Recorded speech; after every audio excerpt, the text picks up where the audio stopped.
Hello, কি অবস্থা সবার? তো সবাই কেমন আছো? সবাইকে রমাদান মোবারক। তো আমি আর আমার ভাইজি যাচ্ছি আমার ফুপুর বাসায়। তো এখানে আবার এসেই দেখি অনেকগুলো বড়ই। তো এগুলো অনেক টক। তো আমি নিয়েছিলাম ২ ব্যাগ। আচার খাবো। তো নেওয়া-টেওয়া শেষ করে এখন আবার বাসায় যাওয়া লাগবো। তো এখানে আবার ও কাগজ ফুল ছিঁড়বে। রোজার মাসে চুরি করে।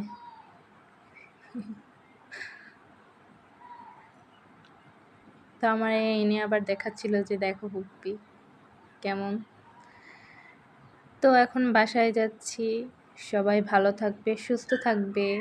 আল্লাহ হাফেজ। সবাই সবার জন্য দোয়া করবা। বাই।